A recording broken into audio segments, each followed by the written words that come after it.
este próximo video veremos algunas nociones referentes a la calorimetría y cómo encarar actividades y problemas de calorimetría. Recuerden que es el primer peldaño para la termodinámica. Después del receso invernal empezaremos con primera ley. Bueno, la calorimetría es el estudio del calor y ya sabemos que el calor es una tasa de transferencia de energía. Y en este caso hago énfasis en el concepto tasa porque es una energía que está constante en movimiento, ¿sí?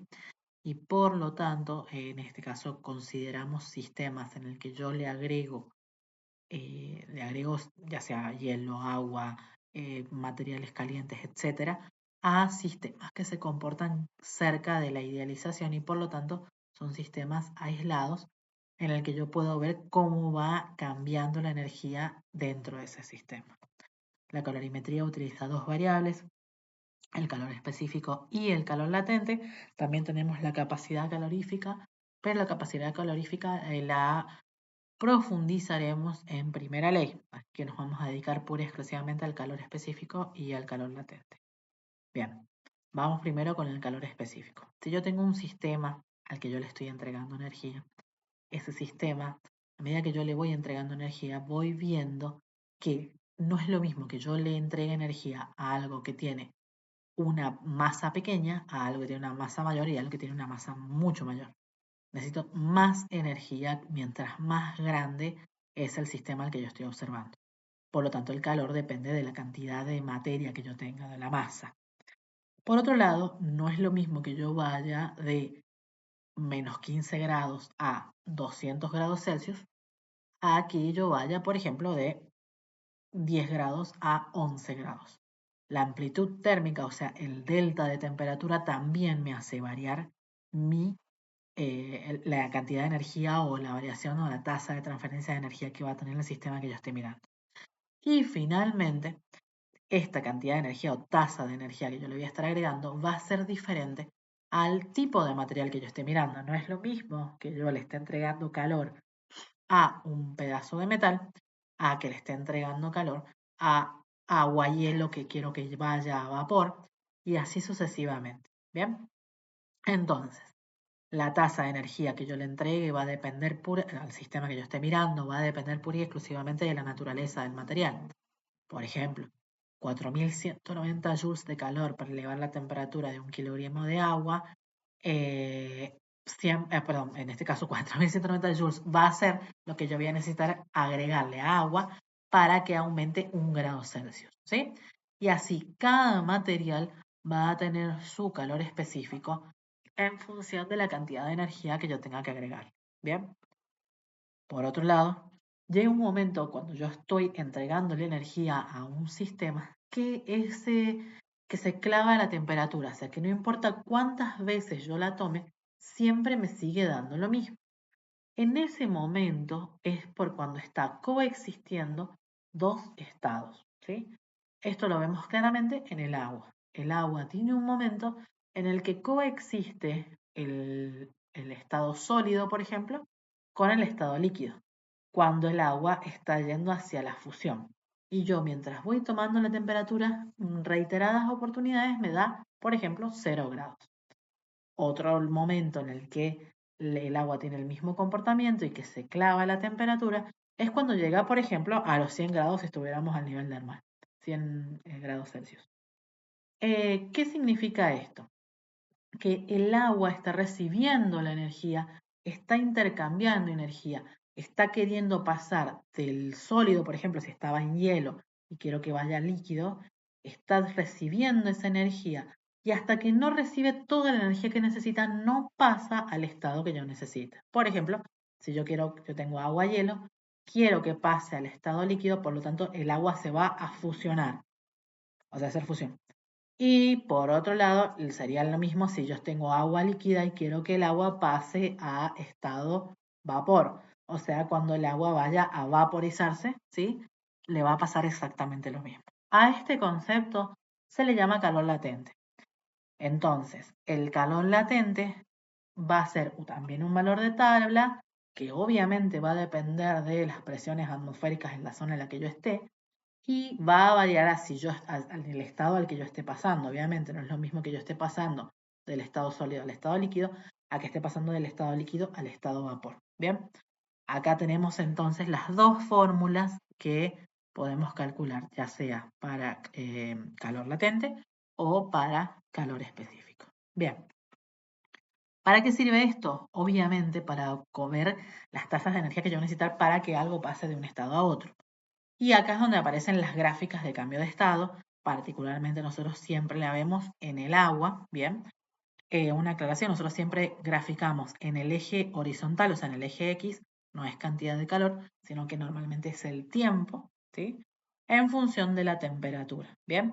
Y vemos que cuando el calor está, cuando está aumentando la temperatura, en este caso particular, llega un momento en el que se pone constante, acá es cuando tenemos calor latente, o sea que está pasando el cambio de estado, después otra vez empieza a aumentar la temperatura y después otra vez se pone constante, que es cuando entra el cambio de estado. Bien, entonces cada vez que nosotros tengamos las pendientes ascendentes vamos a utilizar la fórmula del calor específico y cada vez que tengamos las pendientes constantes en este caso, vamos a usar la fórmula del calor latente. Bien, que es cuando recibe energía, recibe energía, recibe energía, hasta que logra hacer el cambio de estado.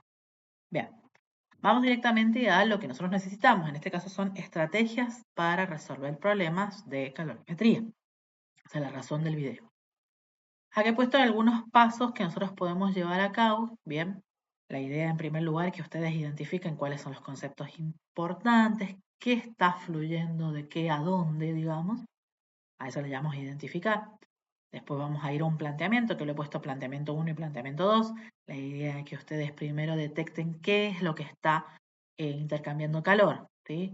Es agua, es hielo, es un metal, ¿sí?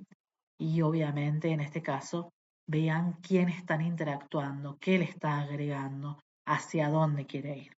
Después en el plantear 2, ¿sí? Quiero que ustedes vean e identifiquen si lo que estamos mirando está cambiando de fase o no. Y si hay cambio de fase, así, de qué temperatura a qué temperatura está yendo. Perdón, si está recibiendo, en este caso, si está en la misma fase, de qué temperatura a qué temperatura está yendo. Y si hay cambio de fase, cuánto es la masa que está haciendo cambio de fase. Finalmente, esto es muy importante, es necesario ejecutar. Entonces, en el problema que hay, por ejemplo, cambios de fase, como el hielo que se derrite, tal vez no se sepa anticipadamente cuánto material está cambiando de fase. O puede que todo el material esté cambiando de fase o puede que una parte del material esté cambiando de fase. Siempre la idea es suponer, hacer como una lista de posibilidades y obviamente que si se obtiene un resultado absurdo, como por ejemplo una temperatura final más alta que las temperaturas iniciales, sabemos que hay un supuesto que está mal, entonces hay que volver otra vez a intentar el cálculo agregando, por ejemplo, el cambio de fase. Vamos particularmente con una actividad, ¿bien? Este video lo había grabado con anterioridad y tuve un problema con el audio, entonces lo estoy haciendo de nuevo. Vamos con este problema. ¿Qué cocina? Es un ejemplo de Sir Semansky. Esta era de una de las evaluaciones. Una olla gruesa de cobre, de masa de 2 kilogramos, incluida su tapa. Está a una temperatura de 150 grados Celsius. Usted vierte en ella 0,10 kilogramos de agua a 25 grados Celsius. Rápidamente tapa la olla para que no se escape el vapor. La pregunta es, calcule la temperatura final de su contenido y determine la fase líquida o gas del agua. Suponga que no se pierde calor al entorno. Bien, acá hacemos el primero, el identificar. Bien, tenemos masa de agua. Esta masa de agua está a 150 grados Celsius. Perdón, de cobre, masa de cobre que está a 2 kilogramos, o sea, la olla pesa 2 kilogramos y está a 150 grados Celsius. Y después tenemos agua, 0,10 kilogramos de agua a 25 grados Celsius. Bien, acá yo he marcado en diferentes colores las cuestiones, la identificación de variables que nosotros tenemos que hacer. Ahora tenemos que ver qué es lo que me está pidiendo y qué es lo del subtexto, digamos, del problema que me está indicando, ¿sí? Acá, por ejemplo, nos está diciendo que nosotros, esa es la incógnita, cuál es la temperatura final de la olla, y nos está diciendo que no se pierde calor al entorno, o sea que nos está diciendo que el sistema aislado se estaría comportando como un calorímetro, por lo tanto nos está diciendo que la suma de los calores es igual a cero. Eso es lo que nos dice cuando nosotros nos dan esta información. ¿Bien? Bien, ahora nos vamos a hacer una resolución. Yo lo que hice acá es ordenar los datos. Bien, tenemos la olla, el agua. La pregunta de la incógnita es cuál es la temperatura final y ya sabemos que la suma de los calores es igual a cero. Bien, está todo ordenado fuera del problema. Bien, ahora tenemos que escribir las posibilidades que nosotros tenemos. ¿Por qué hacemos esto? Porque justo tenemos algo que va de 25 grados y es muy poquita masa, la estoy tirando a algo muy caliente, ¿bien? Y no sé si acá se me está pasando algo al vapor. Entonces este sería uno de los grises de el ejecutar que vimos recién, ¿bien? Entonces acá tenemos la primera posibilidad. Nada del agua hierve y la temperatura final va a ser menor a 100 grados. O sea, en este caso le he hecho estos 100, 100 kilogramos de agua y no pasa los 100, ¿sí? No pasa nada al estado de vapor. Después, parte del agua hierve y se produce una mezcla de agua y vapor a 100 grados. Y la última es toda el agua hierve, o sea, toda estaría pasando al estado de vapor y por lo tanto estaría toda yendo a más de 100 grados, ¿no? De temperatura final. Entonces, vamos con la primera hipótesis. La primera hipótesis sería, nada del agua hierve, la temperatura final es en este caso menor a 100. Bien, para el primer caso tenemos que la suma de todos los calores es igual a cero. Entonces tenemos el enfriamiento de la olla porque tenemos 150 grados de temperatura de olla al que le estoy agregando agua a 25 grados Celsius. Obviamente le va a bajar la temperatura. Entonces vamos a usar la fórmula del calor específico y vamos a tener el calentamiento del agua porque le estoy echando agua de 25 grados Celsius a una olla de 100 grados, o sea que la va a aumentar la temperatura. ¿Bien? Y acá tenemos masa de la olla por el calor específico de la olla, por temperatura final menos la temperatura inicial, la he pasado a Kelvin. Y lo mismo por el otro lado, masa del agua por el calor específico del agua, menos la temperatura por la temperatura final, menos la temperatura inicial a Kelvin. ¿Bien? En este caso tengo todos los datos menos las temperaturas finales, entonces hacemos distributiva y despejo en este caso temperatura final. El resultado en este caso sería 106 grados Celsius.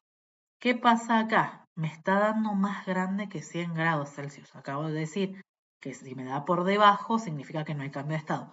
Me está dando por debajo. Significa que a este planteamiento le falta cambio de estado. Necesito saber cuánta masa se está cambiando el estado. O sea, vamos a ir a la segunda hipótesis. Parte del agua hierve y o sea, una parte está pasando a vapor y otra parte se queda en estado líquido. ¿Bien? Entonces tendríamos otra vez la suma de todos los calores y para el agua solamente, vamos a mirar solamente el agua, tendríamos el calentamiento del agua y el cambio de estado del agua. O sea, le sumamos el cambio de estado que es con calor latente. Todos los datos los tenemos, ¿no? Masa del agua, calor específico del agua lo tenemos. En este caso, acá está mal, creo que habría 100. Ah, perdón, sí, llega a 100, no dije nada. Llega a 100 menos 25, porque estamos diciendo que está llegando a los 100 y hay cambio de estado. Y de acá yo puedo calcular la masa de vapor que en este caso está pasando al estado vapor. ¿Bien?